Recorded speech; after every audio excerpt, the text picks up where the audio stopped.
എലപ്പുള്ളിയിലെ വിവാദ ബ്രൂവറിക്കെതിരെ CPI മുഖപത്രത്തിൽ ലേഖനം. കൃഷിയെ തടസ്സപ്പെടുത്തുന്ന പദ്ധതികൾ സംസ്ഥാനത്തിന്റെ താൽപര്യത്തിന് നിരക്കുന്നതല്ലെന്നാണ് വിമർശനം. മദ്യനിർമ്മാണശാലയ്ക്കുള്ള അനുമതി പിൻവലിക്കണമെന്നും ആവശ്യമുണ്ട്. ജനങ്ങളുടെ താൽപര്യത്തിന് നിരക്കാത്ത പദ്ധതി പരിശോധിക്കുന്നതിനും തിരുത്തുന്നതിനും തയ്യാറാകണമെന്നും സത്യൻ മൊകേരിയുടെ ലേഖനത്തിൽ ആവശ്യപ്പെടുന്നു.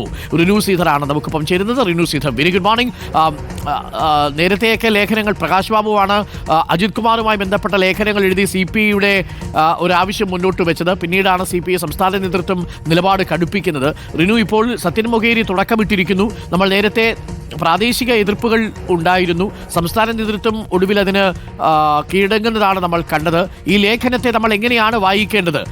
CPIയുടെ നിലപാടെന്ന നിലയിൽ തന്നെ വായിക്കാൻ കഴിയുമോ റിനു?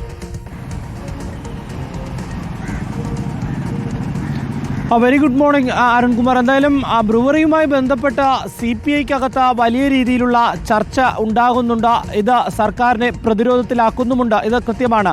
ഇന്നിപ്പോൾ മുഖപത്രത്തിലും വലിയ രീതിയിലുള്ള വിമർശനം ഈ ബ്രൂവറിക്കെതിരെ ഉയർന്ന് വരുന്നുണ്ട്. ഇത് സമീപ സമയങ്ങളിൽ വലിയ രീതിയിലുള്ള വിവാദത്തിലേക്ക് തിരികൊളുത്തുന്നതിന് മുന്നോടിയായിട്ടുള്ള ഒരു പ്രതികരണമാണ് എന്ന് നമുക്ക് കണക്കാക്കാം. കാരണം സത്യൻ മൊകേരിയുടെ ലേഖനമാണ് ഇത്. കൃത്യമായി തന്നെ ഇതിൽ സർക്കാരിനെ വിമർശിക്കുന്നുണ്ട്. നെല്ലാണോ അതോ മദ്യമാണോ പാലക്കാട്ടെ നെൽവയലുകളിൽ ഉണ്ടാവേണ്ടത് എന്നുള്ളൊരു ചോദ്യത്തോടു കൂടിയാണ് ഈ ലേഖനം മുന്നോട്ട് പോകുന്നത്. ബ്രൂവറി പ്ലാന്റ് കൃഷിക്കാരിലും തൊഴിലാളികളിലും വലിയ രീതിയിലുള്ള ആശങ്കയുണ്ടാകുന്നുണ്ട് എന്നും ലേഖനത്തിൽ പറയുന്നുണ്ട്. ബ്രൂവറി സംസ്ഥാനത്തിൻ്റെ താല്പര്യത്തിന് നിരക്കുന്നതല്ല. അതുകൊണ്ട് തന്നെ സംസ്ഥാന സർക്കാർ ഈ ഒരു പദ്ധതിയിൽ നിന്ന് പിന്മാറണം എന്നുള്ള ഒരു ആവശ്യവും ഈ ലേഖനത്തിലൂടെ CPIയും ഒപ്പം സത്യൻ മൊകേരിയും മുന്നോട്ട് വയ്ക്കുന്നുണ്ട്. ജനങ്ങളുടെ താല്പര്യത്തിന് നിരക്കാത്ത പദ്ധതി സർക്കാർ തിരുത്തി മുന്നോട്ട് പോകണം എന്നുള്ളൊരു ആവശ്യമാണ് മുന്നോട്ട് വയ്ക്കുന്നത്. മദ്യക്കമ്പനി വെള്ളം ചൂഷണം ചെയ്യുന്നതോടെ കൃഷിക്ക് ആവശ്യമായിട്ടുള്ള വെള്ളം ലഭിക്കില്ല. ജലചൂഷണം ചെയ്യാനുള്ള പദ്ധതിയെ നേരത്തെയും സമരത്തിലൂടെ നേരിട്ട ഒരു ചരിത്രമുണ്ട് എന്നുകൂടി ഓർമ്മിപ്പിക്കുന്നുണ്ട് ഈ പാലക്കാട്ടെ ജനതയ്ക്ക് എന്നുള്ളത്. എന്തായാലും കർഷകരുടെ താല്പര്യം സംരക്ഷിക്കണമെന്നും സത്യൻ മൊകേരിയുടെ ഈ ലേഖനത്തിൽ പറയുന്നത്. അതായത് CPI സർക്കാരിനൊപ്പമില്ല, പാലക്കാട്ടെ ജനങ്ങൾക്കൊപ്പമാണ്, കർഷകർക്കൊപ്പമാണ് എന്നുള്ളത് തന്നെയാണ് ഈ ലേഖനത്തിലൂടെ പറഞ്ഞു വയ്ക്കുന്നത്. ആദ്യഘട്ടത്തിൽ തന്നെ CPI കടുത്ത വിമർശനം ഉന്നയിക്കുന്ന ഒരു സാഹചര്യം സ്റ്റേറ്റ്സ് എക്സിക്യൂട്ടീവിലൊക്കെ തന്നെ വലിയ രീതിയിൽ ഈ വിഷയം ചർച്ചയാകുകയും സർക്കാരിനെ പ്രതിക്കൂട്ടിൽ നിർത്തുന്ന തരത്തിലുള്ള വിഷയങ്ങളായ ഇത് ചർച്ചയായി ഉയർന്നു വരികയൊക്കെ ചെയ്തിരുന്നു.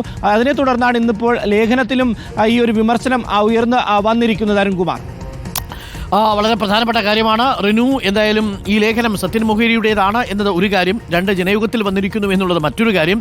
നേരത്തെയും സമാനമായ രീതിയിൽ CPI എതിർപ്പുകൾ പ്രകടമാക്കുന്നത് ജനയുഗത്തിൽ ഒന്നുകിൽ മുഖപ്രസംഗങ്ങൾ എഴുതിയോ ലേഖനങ്ങൾ എഴുതിയോ ഒക്കെയാണ്. മന്ത്രിസഭയിൽ ഈ മന്ത്രിമാർ ഈ CPM മന്ത്രിമാരുടെ വിശദീകരണം കൊണ്ട് തൃപ്തിപ്പെടുകയായിരുന്നു എന്നാണ് ഇന്നലെ CPMന്റെ സംസ്ഥാന സമിതി 2 ദിവസം മുമ്പ് വിലയിരുത്തിയത്.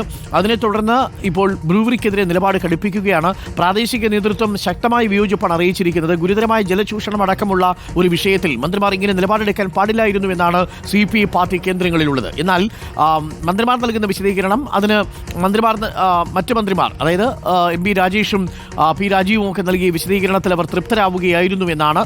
അത് പാർട്ടിയിൽ വലിയ ചർച്ചകൾക്കും വഴിവെച്ചിട്ടുണ്ട്. ഈ സാഹചര്യത്തിലാണ് സത്യൻ മൊകേരിയുടെ ലേഖനം കൂടി എത്തുന്നത്. CPI ബ്രൂവറിക്കെതിരെ നിലപാട് ശക്തമാക്കുന്നു എന്നതാണ് നമ്മൾ ഇതിൽ നിന്ന് മനസ്സിലാക്കുന്നത്. നേരത്തെ CPIയുടെ പ്രാദേശിക നേതൃത്വം, ജില്ലാ കമ്മിറ്റി അടക്കം ഈ വിഷയത്തിൽ ശക്തമായ എതിർപ്പ് പ്രകടിപ്പിച്ചിരുന്നു. ഈ സാഹചര്യത്തിലാണ് ആദ്യം പദ്ധതി അനുകൂലിച്ച CPI ഇപ്പോൾ നിലപാട് മാറ്റുന്നതും ഈ ലേഖനം പ്രത്യക്ഷപ്പെടുന്നതും.